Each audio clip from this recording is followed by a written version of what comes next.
The western coast of Norway is home to some of the most dramatic landscapes on Earth. Carved by glaciers throughout the ages, some of these fjords stretch for 200 kilometres inland and are over a kilometre deep. The current convoluted travel route through and around this terrain takes you along Norway's 1,100 kilometre, 683 mile E39 highway, a road with a total journey time of 21 hours. Now, the Norwegian government are working to improve access to services and residential and labour markets across the country's western regions by embarking on the largest infrastructure project in the nation's history.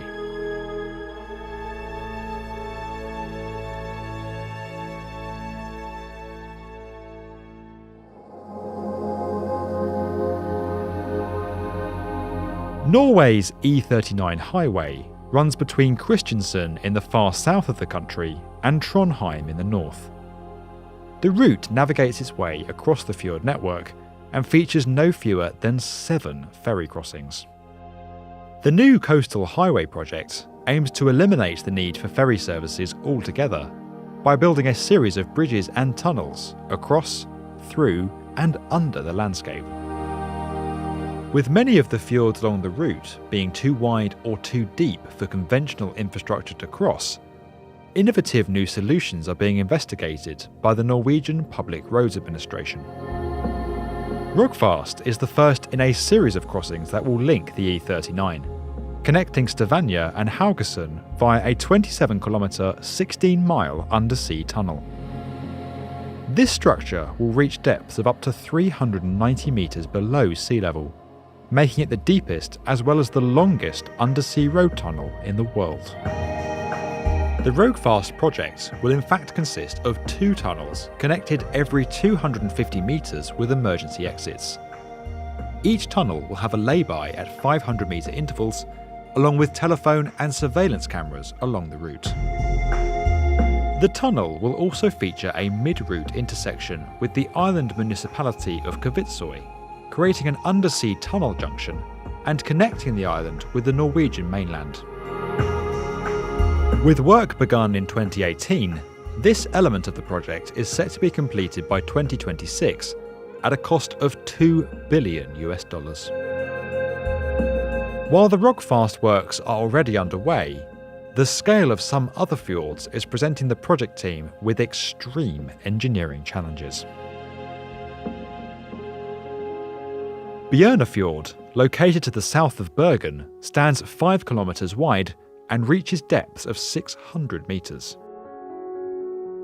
To cross this challenging stretch of water, a proposal has been put forward for a floating bridge, anchored to the shore at both ends. The Sulafjord crossing has seen 2 possible solutions put forward. The first is for a 3-tower suspension bridge, with 2 of the bridge's towers anchored on land, and the 3rd central tower anchored to the sea floor, some 400 metres below the waterline.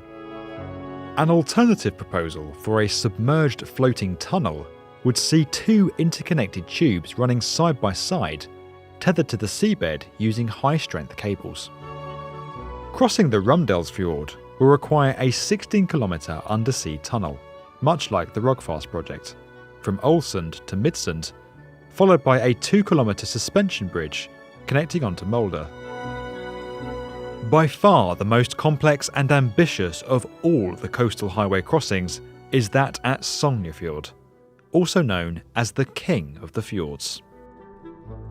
Norway's largest and deepest fjord is over 3.7 kilometres wide and an incredible 1.3 kilometres deep at its lowest point.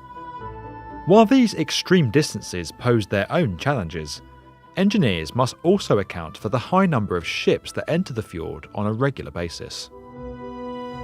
Any crossing must allow for a clear shipping lane that is at least 400 metres wide, with 70 metres clearance above the water's surface and at least 20 metres clearance into the depths.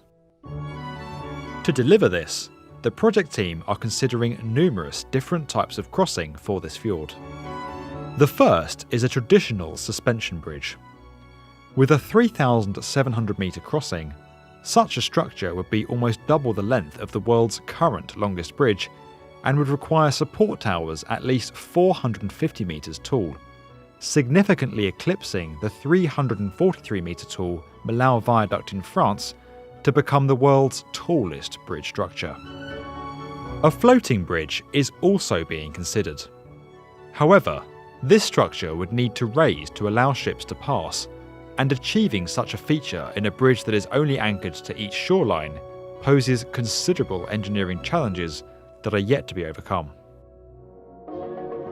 In a similar proposal to that found at Fjord, a submerged floating tunnel is also being considered. This proposal would differ slightly to its counterpart due to the extreme depth of Fjord. Rather than being tethered to the seabed, the tunnels would be suspended from floating pontoons that would allow ships to pass overhead. A hybrid proposal is also being considered, combining a floating pontoon bridge with a portion of submerged floating tunnel that allows ships to pass. Whilst fixed bridges transferring into fixed tunnels is not an uncommon solution in waterways with high shipping traffic, such as the link between Denmark and Sweden and the extensive Hong Kong to Macau crossing, combining the two floating structures in this way would create the world's first example of such a solution. Finally, a proposal for a multi-span cable-stayed bridge is under review. This structure would feature 4 floating pylons tethered to the seafloor, rather like oil rigs. With safety and environmental considerations being of the utmost importance, Norway's vast coastal highway project is set to become a new benchmark in engineering capabilities and a model for future infrastructure projects around the world. If you enjoyed this video and would like to get more from the definitive video channel for construction, subscribe to the B1M.